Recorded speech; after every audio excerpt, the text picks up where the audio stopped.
প্রিয় শিক্ষার্থীবৃন্দু, আসসালামু আলাইকুম। আজকের আলোচনার বিষয় একাদশ ও দ্বাদশ শ্রেণীর হিসাব বিজ্ঞান দ্বিতীয় পত্র অধ্যায় 2 অংশীদারি ব্যবসায়ের হিসাব। এই যে এটা হলো অংশীদারি ব্যবসায়ের হিসাব। এই অংশীদারি ব্যবসায়ের হিসাবের দুইটি অংশ। ফার্স্ট অফ অল হলো লাভ লোকসান বন্টন হিসাব, তারপরে হলো অংশীদারদের মূলধন হিসাব। এই অংশীদারি ব্যবসার কটা অংশ? দুইটি অংশ।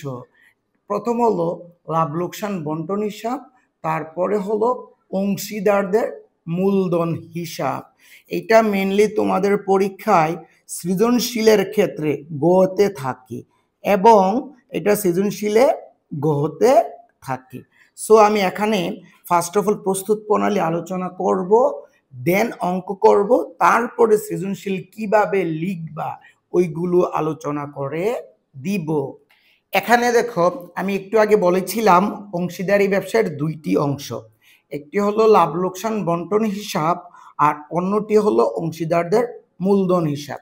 এখানে যেটা দেয়া আছে এটা হলো লাভ লোকসান বন্টন হিসাবের প্রস্তুত প্রণালী। এখানে যেভাবে আছে ঠিক সেইভাবে লিখবা। প্রথম লিখবা অংশীদারদের নাম, লাভ লোকসান বন্টন হিসাব, তারপরে লিখবা কি তারিখ। এখন দেখো গড়, এই যে প্রথমত এখানে গড় করতে হবে। গড় কিভাবে করবা? বিবরণ টাকা, বিবরণ টাকা, এটা হলো ডেবিট সাইড আর এটা হলো ক্রেডিট সাইড। ওকে, তাহলে কি করবা? গড়টা কিভাবে করবা? চারটি গড়, বিবরণ টাকা, বিবরণ টাকা, এটা হলো ডেবিট সাইড, এটা হলো ক্রেডিট সাইড। যেহেতু আমরা লাভ লোকসান বন্টন হিসাব প্রস্তুত করতেছি, এখানে লাভ লোকসান বন্টন হিসাব প্রস্তুত করার ক্ষেত্রে তোমাদের বারবার এই অংশীদারদের মূলধন হিসাব লিখতে হবে। ডেবিট পাশে মেইন এন্ট্রি আসবে মূলধনের সুদ, মূলধনের সুদ, বেতন, ঋণের সুদ, কমিশন, বন্টন যোগ্য মুনাফা। একটু ভালো করে দেখো, ডেবিট পাশে মূলধনের সুদ, বেতন, ঋণের সুদ, কমিশন, বন্টনযোগ্য মুনাফা, এটা হলো ডেবিট পাশের এন্ট্রি। এখন অ্যাকচুয়ালি এখানে যে প্রস্তুত প্রণালীটা দেয়া আছে সবগুলোর মধ্যে অংশীদারদের মূলধন হিসাব লিখতেই হবে। লিখে মূলধনের সুদ, অংশীদারদের মূলধন হিসাব লিখে বেতন, অংশীদারদের মূলধন হিসাব লিখে ঋণের সুদ, অংশীদারদের মূলধন হিসাব লিখে কমিশন, অংশীদারদের মূলধন হিসাব লিখে বন্টনযোগ্য মুনাফা। আশা করি ডেবিট পাস হয়ে গিয়েছে। আর এখানে তোমরা বলতে পারো যে এক্স ওয়াই জেড কি, যে এক্স ওয়াই জেড এগুলো হলো অংশীদারদের নাম। তারপরে দেখো ক্রেডিট পাশে কি হবে? এখানে লিখবা লাভ লোকসান বন্টন হিসাব লিখে নিট লাভ সরাসরি লিখে দিবা। তারপরে লিখতে হবে অংশীদারদের মূলধন হিসাব, উত্তোলনের সুদ। ক্রেডিট পাশে জাস্ট তিনটে এন্ট্রি, খেয়াল করো, নিট লাভ, উত্তোলনের সুদ আর হলো পণ্য উত্তোলন। এ বারবার একই কথা, বারবার ডেবিট পাশে অংশীদারদের মূলধন হিসাব লিখতে হবে, ক্রেডিট পাশে অংশীদারদের মূলধন হিসাব লিখতে হবে। তাহলে ডেবিট পাশে কোনগুলো এন্ট্রি? মূলধনের সুদ, বেতন, ঋণের সুদ, কমিশন, বন্টনযোগ্য মুনাফা। আর ক্রেডিট পাশে কি? নিট লাভ, উত্তোলনের সুদ আর হলো পণ্য উত্তোলন। এই ক্রেডিট পাশে তিনটা এন্ট্রি, ডেবিট পাশে পাঁচটা এন্ট্রি। এগুলো ব্যতীত ইনশাল্লাহ আর কোনো এন্ট্রি আসবে না। দেখো এখানে একটি উদ্দীপক দেয়া আছে, এটা হলো উদ্দীপক। ঠিক এইরকম তোমাদের পরীক্ষায় সৃজনশীলের জন্য উদ্দীপক চলে আসবে। খেয়াল করো, এক্স ওয়াই ও জেড তিনজন অংশীদার, তাদের মূলধন যথাক্রমে কত হাজার? এক্স এর হলো 50,000, ওয়াই এর হলো 60,000 আর জেড এর হলো 70,000। তাহলে এক্স এর কত? 50,000, ওয়াই এর 60,000, জেড এর 70,000 টাকা। অংশীদারগণ তাদের লাভ লোকসান 3:2:1 হারে বন্টন করে নিবে। এই বন্টনযোগ্য মুনাফা হলো সবার পরে। অংশীদারগণ বার্ষিক 10,000, 12,000, 15,000 টাকা কি করে উত্তোলন করেন। তারা মূলধন ও উত্তোলনের উপর 10% সুদ পাবে। কত পার্সেন্ট সুদ পাবে? 10%। তাহলে আমরা যে অংশীদারি লাভ লোকসান বন্টন হিসাবটা একটু আগে প্রস্তুত প্রণালীটা বলেছিলাম, ওইখানে কি হয়েছিল, জাস্ট মূলধনের সূত্রটা আসছিল। অঙ্কের আলোকে ফার্স্ট অফ অল লিখবে XYZ এর লাভ লোকসান বন্টন হিসাব, তারপরে তারিখটা লিখবা, লিখার পরে একটি ছক করে নিবা, করার পরে ডেবিট পাশে লিখবা দেখো অংশীদারদের মূলধন হিসাব, মূলধনের সুদ। এই যে মূলধন হিসাব, মূলধনের সুদ, দেখো মূলধন কত? 50,000 টাকা। মূলধনের উপর কত পার্সেন্ট সুদ ধরতে হবে? 10%। আমি ইজি ভাবে বলি, যে কোনো জিনিসের 10% মানে একটি শূন্য কম। তাহলে 50,000 টাকার 10% সুদ কত? 5,000। 60,000 টাকার 10% 6,000। 70,000 টাকার 10% সুদ 7,000 টাকা। ঠিক এখানে দেখো আমি কি লিখেছি, এক্স এর 5,000, ওয়াই এর 6,000, জেড এর 70,000 এর মূলধনের সুদ। টোটাল যোগ করলে হয় এই 18,000 টাকা। টোটাল হয় কত? 18,000 টাকা। তারপরে দেখো অংশীদারগণ বার্ষিক 10,000, 12,000, 15,000 টাকা কি করে উত্তোলন করে। ঠিক তেমনি উত্তোলনের সুদ কত হবে? এই উত্তোলনের সুদ তো সেম, তাহলে একটা শূন্য বাদ দিলে কত হয়? 1,000, 1200, 1500। তাহলে উত্তোলনের সুদ কোন পাশে হয়? ক্রেডিট পাশে হয়। এই তাহলে কি 1,000, 1200, 1500। এখানে একটি কথা, সুদ সব সময় 1 বছরের বের হয়। সুদ সব সময় কি হয়? 1 বছরের বের হয়। কিন্তু এই উত্তোলনের ক্ষেত্রে নির্দিষ্ট তারিখ ছাড়া যদি সারা বছর উত্তোলন করে, উত্তোলনের উপর 6 মাসের সুদ ধরতে হয়। 6 মাসের সুদ কিভাবে ধরবা? শর্টকাটে খেয়াল করো, উত্তোলন ছিল কত? 10,000। তাহলে এক্স এরটা আমি একটু দেখিয়ে দেই, রাফটা দেখো। এই এক্স এর উত্তোলনের সুদ কত? এই দেখো 10,000 টাকা। 10,000। ওকে, কত পার্সেন্ট সুদ? 10%। আমরা কিন্তু সবসময় এইভাবেই মেনলি পার্সেন্টটা বের করি। অ্যাকচুয়ালি এই যে 10,000 টাকা, 10,000 টাকার 10% সুদ, তারপরে এই ভাগ কত? 12 গুণ হলো 6। অর্থাৎ শর্টকাটে আমি বলি এই 10,000 টাকার 10% সুদ কত হয়? 1,000 টাকা হয়। 1,000 টাকার এই 12 দ্বারা ভাগ, কত দ্বারা ভাগ? 12 দ্বারা ভাগ গুণ 6 মানে হবে 500। তোমাদের সহজভাবে তোমাদেরকে আমি বলি, এটা বের করা, তোমরা সরাসরি প্রথম 10% সুদ বের করে ফেলবা। 10% সুদ বের করার পরে কত হয়? 1,000 টাকা হয়। এই 1,000 টাকার অর্ধেক হয় 500। সহজভাবে মনে রাখার পদ্ধতি কি? সুদটি বের করবা, বের করে অর্ধেক করে ফেলবা, অথবা 2 দ্বারা ভাগ করলে অর্ধেক হয়ে যাবে, অথবা 12 দ্বারা ভাগ 6 দ্বারা গুণ করলেও অর্ধেক হয়ে যাবে। ঠিক তেমনি দেখো এক্স এর উত্তোলন এইটা, ওয়াই এর কত ছিল উত্তোলন? দেখো তো ওয়াই এর উত্তোলন কত? 12,000। এই 12,000 এর 10% কত? 1200। 1200 অর্ধেক কত? এই 600 টাকা। 1200 অর্ধেক কত? এই 600 টাকা। জেটের ছিল 15,000। 15,000 10% কত? 1500 অর্ধেক কত? 750। যোগ করলে হয় 1850 টাকা। অংশীদারগণ বার্ষিক 2,000, 3,000, 4,000 টাকা বেতন পাবে। মানে অংশীদারগণ কি, মনে কর এক্স এর বেতন এইটা, ওয়াই এর বেতন এইটা, জেড এর বেতন এইটা। দেখো এখানে আমি কি করেছি, অংশীদারদের মূলধন হিসাব, বেতন এক্স এর 2,000, ওয়াই এর 3,000, জেড এর 4,000 টাকা। টোটাল যোগ করলে কত হয়? 9,000 টাকা হয়।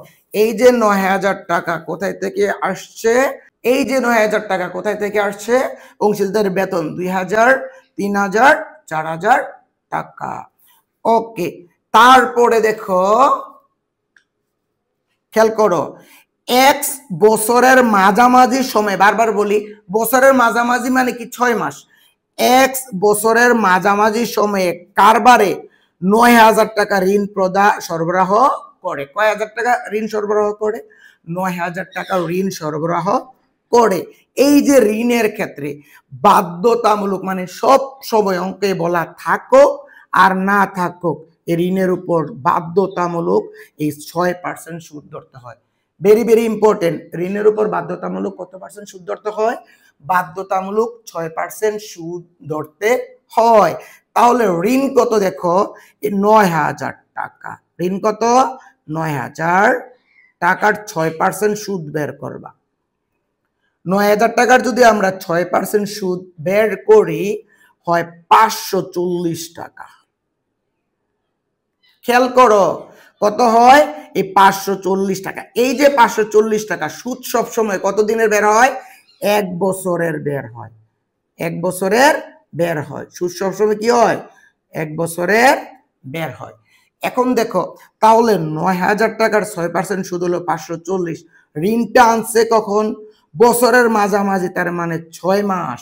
তাহলে এই 540 540 বাদ 12 গুণ 6 270 টাকা হয়ে যাবে।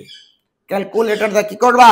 540 12 দিয়ে বাদ, তারপরে 6 দিয়ে গুণ, কত হবে? 270 টাকা হবে। এই যে দেখো অংশীদারদের মূলধন হিসাব, এক্স এর ঋণের সুদ 270 টাকা। এখানে অনেকগুলো এন্ট্রি না থাকার কারণে সরাসরি আমরা 2 নম্বরের ঘরে লিখে দিয়েছি। তারপরে দেখো অংশীদারদের নিট লাভের পরিমাণ 50,000 টাকা। এই যে নিট লাভ, এই নিট লাভ সব সময় ক্রেডিট পাশে চলে যাবে। এই যে দেখো লাভ লোকসান বন্টন হিসাব লিখে নিট লাভ সরাসরি ক্রেডিট পাশে চলে যাবে। ওকে, এখন কি করবা? এখন হলো একটি এন্ট্রি বাকি আছে, সেটা হলো বন্টনযোগ্য মুনাফা। বন্টনযোগ্য মুনাফা মানে রেজাল্ট সবার পরে এখানে লিখে রাখবা অংশীদারদের মূলধন হিসাব বন্টনযোগ্য মুনাফা এক্স ওয়াই জেড। এখানে এটা এতটুকু স্টপ থাকবে। কি বলছি? অংশীদারদের মূলধন হিসাব বন্টনযোগ্য মুনাফা এক্স ওয়াই জেড। এই বন্টনযোগ্য মুনাফাটা কিভাবে আসে খেয়াল করো। এই ক্রেডিট পাশে আছে 50,000, তারপরে আছে 1850 টাকা। এই টোটাল টাকাটা যোগ করে এখানে লিখবা কত হয়? 51,850 টাকা। এই ক্রেডিট পাশের 51,850 টাকা সরাসরি ডেবিট পাশে লিখে দিবা। লিখার পরে এই টাকা থেকে খেয়াল করো, এই টাকা থেকে ডেবিট পাশের 18,000 টাকা মাইনাস করবা। বারবার বলি ক্যালকুলেটরে 58,500 টাকা লিখবা। লিখার পরে লিখবা মাইনাস 18,000, তারপরে মাইনাস করবা 9,000, তারপরে মাইনাস করবা 270 টাকা। সবগুলো মাইনাস করার পরে আসে 24,580 টাকা। এটা হলো বন্টনযোগ্য মুনাফা। তাদের লাভ লোকসান 3:2:1 হারে বন্টন করে নিবে। এই বন্টনযোগ্য মুনাফাটা কিভাবে লিখতে হয় একটু মনোযোগ দিয়ে দেখো। 3, 2 আর 1 যোগ করলে হয় কত? 6। খেয়াল করো এই তিনটা কি করবা? দেখানোর প্রয়োজন নাই, জাস্ট বোঝানোর জন্য আমি লিখছি। 3 আর 2 আর 1 যোগ করলে হয় কত? 6। তাহলে এক্স পাবে 6/3 আর ওয়াই পাবে 6/2 আর জেড পাবে 6/1। অর্থাৎ সবগুলো যোগ করে হয়েছে 6। এক্স পাবে 6/3, ওয়াই পাবে 6/2, জেড পাবে 6/1। এখন দেখো কি করেছি। টোটাল তো হয়েছিল 24,580 টাকা। এই যে 24,580 টাকা, এই 24,580 টাকাকে কি করতে হবে? ক্যালকুলেটরের মাধ্যমে 6 দিয়ে ভাগ 3 দিয়ে গুণ, এই টাকাটা আসবে 6 দিয়ে ভাগ 2 দিয়ে গুণ মানে এই টাকাটাকেই 6 দিয়ে ভাগ 2 দিয়ে গুণ আরেকটি রেজাল্ট আসবে। আবার এই টাকাটাকেই 6 দিয়ে ভাগ 1 দ্বারা গুণ এই টাকাটা আসবে। সহজ কথা কি, এইটাকে 6 দিয়ে ভাগ 3 দ্বারা গুণ একটু রেজাল্ট, এইটাকে 6 দ্বারা ভাগ 2 দ্বারা গুণ একটু রেজাল্ট, এইটাকে 6 দ্বারা ভাগ 1 দ্বারা গুণ একটি রেজাল্ট। এটা হলো বন্টনযোগ্য মুনাফা আর 3 জনের লাভ লোকসান বন্টন হলো এই টাকাটা। প্রথম ধাপ শেষ। এখন দেখো প্রথম ধাপ শেষ, আমরা এই অঙ্কের দ্বিতীয় ধাপ চলে যাব। দেখো আমরা এখন দ্বিতীয় ধাপে চলে আসছি। দ্বিতীয় ধাপের এটা হলো প্রস্তুত প্রণালী। সো একটু মনোযোগ দিয়ে শুনো, ভয় পাওয়ার কিছু নেই। দেখো এখানে লিখেছি কি এক্স ওয়াই ও জেড এর মূলধন হিসাব, এটা হলো ডেবিট পাশ, ওইটা হলো ক্রেডিট পাশ। দেখো ডেবিট পাশে কি লিখেছি, তারিখ বিবরণ এক্স ওয়াই জেড, ক্রেডিট পাশে সেম তারিখ বিবরণ এক্স ওয়াই জেড। এইভাবে গড় করে নিবা। নেয়ার আগে এখানে একটু মনোযোগ দিয়ে শুনো, আমরা যে প্রথম ধাপটি করেছিলাম, প্রথম ধাপে ডেবিট পাশে ছিল কি মূলধনের সুদ, বেতন, ঋণের সুদ, কমিশন, বন্টনযোগ্য মুনাফা। এখানে কি হবে, ডেবিট পাশের প্রথম ধাপের মানে লাভ লোকসান বন্টন হিসাবের ডেবিট পাশের এন্ট্রিগুলো এখানে ক্রেডিট পাশে চলে আসবে। দেখো এই যে দেখো মূলধনের সুদ, তারপরে দেখো বেতন, কমিশন, বন্টনযোগ্য মুনাফা। দেখো ডেবিট গুলো কোথায় চলে আসছে, ক্রেডিট দিকে চলে আসছে। আর প্রথম ধাপের ক্রেডিট গুলো ডেবিট পাশে, প্রথম ধাপের ক্রেডিট গুলো দ্বিতীয় ধাপে ডেবিট পাশে। তাহলে সহজভাবে বুঝো, প্রথম ধাপের ডেবিট গুলো দ্বিতীয় ধাপে ক্রেডিট পাশে, প্রথম ধাপের ক্রেডিট গুলো দ্বিতীয় ধাপের ডেবিট পাশে। একেবারেই ইজি।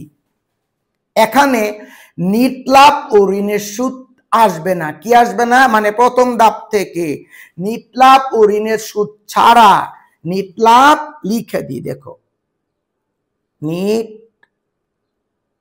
লাভ ও ঋণের সুদ ছাড়া সব আসবে। নিট লাভ ও ঋণের সুদ ছাড়া কি আসবে, সব আসবে। মানে কি নিট লাভ ও ঋণের সুদ প্রথম ধাপ থেকে এখানে দ্বিতীয় ধাপে নিট লাভ ও ঋণের সুদ আসবে না, আর বাকি সবগুলো চলে আসবে। এজন্য লিখেছি নিট লাভ ও ঋণের সুদ ছাড়া সবগুলো আসবে। আরেকটি ইম্পর্টেন্ট কথা, মূলধনের সব আসবে, ধনের সব, উত্তোলনের সব, সব আসবে।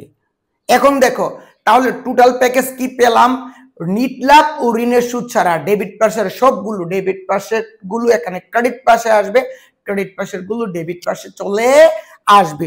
আর মূলধনের সব আসবে। মূলধনের সব কি, মূলধন, অতিরিক্ত মূলধন, মূলধনের সুদ, মূলধন, অতিরিক্ত মূলধন, মূলধনের সুদ। দেখো মূলধনের সুদ কিন্তু ডেবিট পাশে ছিল, তাহলে মূলধনের সবগুলো কোথায় চলে যাবে, ক্রেডিট পাশে। এই ব্যালেন্স বিডি দিয়ে মূলধনের মেইন টাকাটা, অতিরিক্ত মূলধন, মূলধনের সুদ, তাহলে মূলধনের সব চলে আসছে।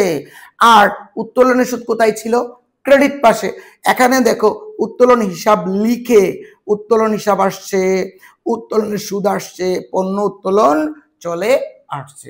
তাহলে আমরা সহজে কি বুঝলাম, ডেবিট গুলো ক্রেডিট পাশে, ক্রেডিট গুলো ডেবিট পাশে যাবে। শুধু ঋণের সুদ আর নিট লাভ আসবে না, মূলধনের সব আসবে, উত্তোলনের সব চলে আসবে। এখন চলো এই যে আমি যে অঙ্কটা প্রথম ধাপ করে দিয়েছি এইটার আলোকে দ্বিতীয় ধাপ শেষ করে ফেলি। তো ওইখানে যেভাবে বলেছিলাম যথারীতি এখন এভাবে বর্ণনা করে দিচ্ছি।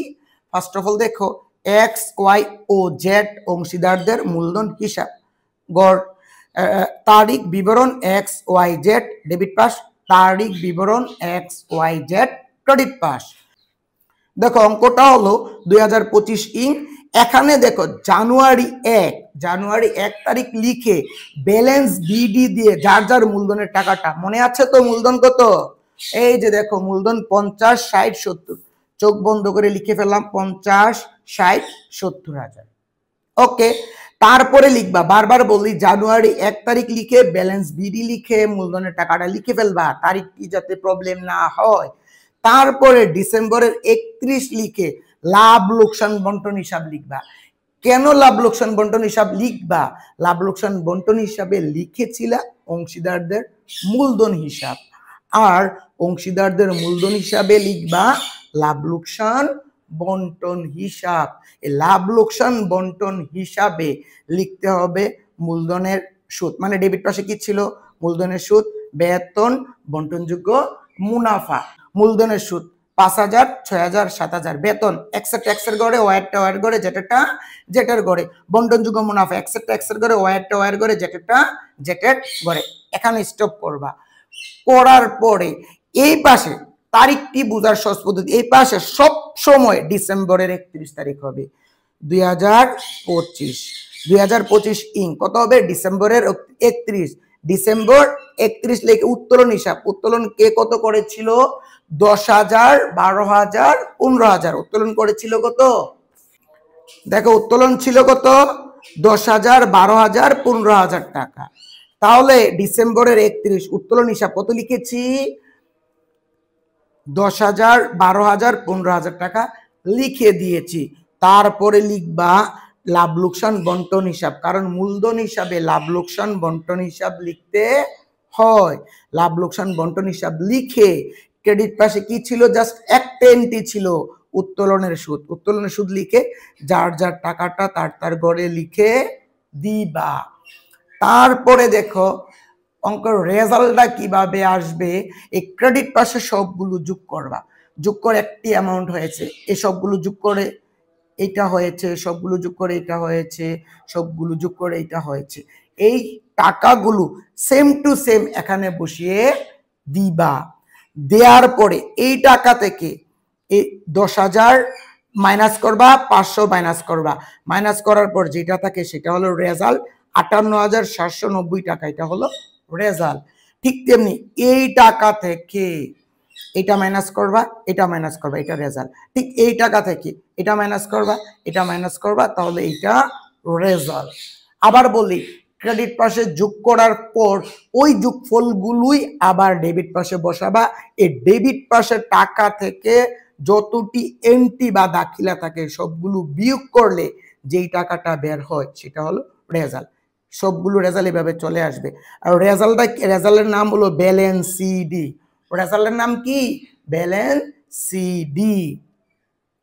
তারপরে সবার এই পাশে ব্যালেন্স সিডির বিপরীত পাশে ব্যালেন্স বিডি হয়ে থাকে। এটা হলো সহজ কথা, 2 গোড়া ও 3 গোড়া নকদানের মতো। 2025 ইং 2025 ইং, আর এটা হবে 26, পরের বছর 1 তারিখ 2026 ইং জানুয়ারি 1। ব্যালেন্স বিডি দিয়ে এখানের টাকাগুলো লিখতে হবে, এই টাকা, এই টাকা, এই টাকা লিখতে হবে। অ্যাকচুয়ালি অঙ্ক শেষ। সবচেয়ে ইম্পর্টেন্ট কথা হলো যে আজকে যে ভিডিও দিয়েছি এইটা যদি বুঝে যাও, পরবর্তী ভিডিও যতগুলো দিব ওই অঙ্কগুলো তোমাদের কাছে পানির মতো সহজ হয়ে যাবে। এখানে কয়েকটা কথা, সাপোজ যে অঙ্কটা ডিসকাস করেছিলাম এই অঙ্কটা থেকে সৃজনশীল কিভাবে আসবে, ক নম্বরে আসতে পারে মূলধনের সুদ নির্ণয় করো। কি নির্ণয় করো? মূলধনের সুদ নির্ণয় করো। অথবা আসতে পারে ঋণের সুদ নির্ণয় করো। কার ঋণের সুদ? এক্স এর ঋণের সুদ নির্ণয় করো। ক্ষয় আসবে, আসতে পারে না, ক্ষয় আসবে লাভ লোকসান বন্টন হিসাব প্রস্তুত করো। গয়ে আসবে অংশীদারদের মূলধন হিসাব, মূলধন হিসাব প্রস্তুত করো। ওকে, এখন কথা লাভ লোকসান বন্টন এবং অংশীদারদের মূলধন হিসাব প্রস্তুত তোমরা বুঝে গিয়েছো। আর মূলধনের সুদ ও ঋণের সুদ কিভাবে নির্ণয় করবা, আমি যে অঙ্কটি এখানে ডিসকাস করে দিয়েছি, মূলধনের সুদ জাস্ট এতটুকু গড় করার কোনো প্রয়োজন নাই, কলিক এতটুকু করে দিলেই মূলধনের সুদ। আর ঋণের সুদ কোনটা, এই ঋণের সুদটা যেভাবে বের করেছি এইভাবে করে দিলেই শেষ। আশা করি বুঝতে পেরেছো। জানি না কতটুকু বোঝাতে পেরেছি বা তোমরা বুঝতে পেরেছো কিনা। প্রিয় শিক্ষার্থীবৃন্দু, অ্যাকচুয়ালি আমার ভিডিওটি তোমাদের কেমন লেগেছে সেটা কমেন্ট করে জানাবা। আর কিভাবে ভিডিও করলে তোমাদের ভালো হয় সেটাও আমাকে বলবা। আর আমার চ্যানেলটা সাবস্ক্রাইব করে নিবা। আসসালামু আলাইকুম।